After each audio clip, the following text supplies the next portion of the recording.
Moi, pour parler après Lordon, après tous ces gens-là, la légitimité que je peux avoir, c'est de mon groupe de travail en tout cas, puisqu'on travaille aux conditions de la grève. Tout à l'heure, on a parlé, à Paris, ils travaillent sur une semaine noire en mars.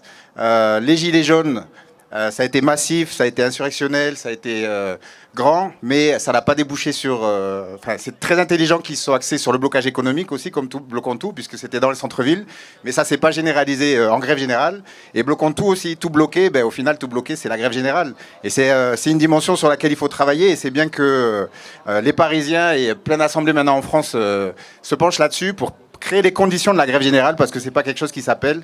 Alors nous, on a fait un groupe de travail qui s'appelle Débordons tout, qui réfléchit à tout ça.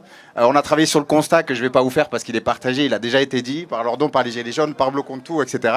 Mais oui, le constat de l'intersyndicale, de sa stratégie d'échec.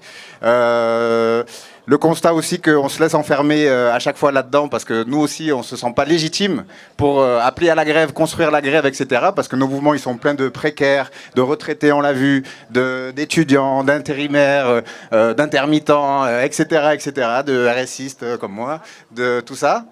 Mais en fait, on a la légitimité et on se voit que le constat sur lequel on arrive entre nous, c'est le même constat que font les syndicalistes, les travailleurs en lutte, en tout cas quand ils se réunissent, les bases syndicales en tout cas quand elles se réunissent, elles ont exactement le même constat. Donc la légitimité, elle est là. Et maintenant, ce travail qui est repris par des syndicalistes, parce que notre groupe de travail maintenant inclut des gens de la FSU, de Sud, etc., qui nous aident à fabriquer tout ça, il est partagé. Et on s'est basé ensuite sur des exemples, parce qu'il y a de nombreux exemples de débordement. La nécessité de déborder l'intersyndicale, c'est pas juste un rêve. Il y a des exemples, on l'a fait plein de fois. On a fait la grève des contrôleurs. Enfin, on a détaillé tout ça.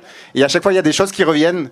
Il y a des mécanismes en fait pour le débordement. Et c'est ça qu'on a essayé d'étudier. Et c'est ça dont on va parler demain. Ben vous a dit que demain, on faisait toute une journée de table ronde sur différentes campagnes qu'on veut lancer, sur le boycott ciblé tous ensemble, sur la grève en mars et d'autres campagnes. Et en tout cas, sur la grève, c'est ça, c'est à réfléchir à ces mécanismes qui servent le débordement de l'intersyndicale. Déborder l'intersyndicale, pas pour la détruire, pas pour la remplacer, parce qu'on n'aura pas la force, mais pour communiquer et pour être à la table avec eux et construire ensemble, en fait, les mouvements de demain.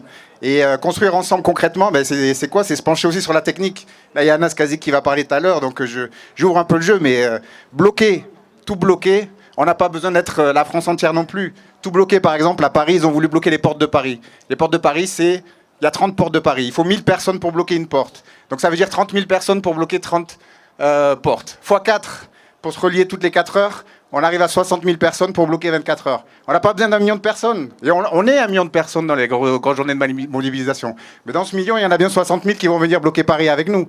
Rungis, on veut bloquer Rungis. Bon, à peu près, c'est combien? Elle est importante, cette fiche, parce qu'elle est explosive, cette fiche.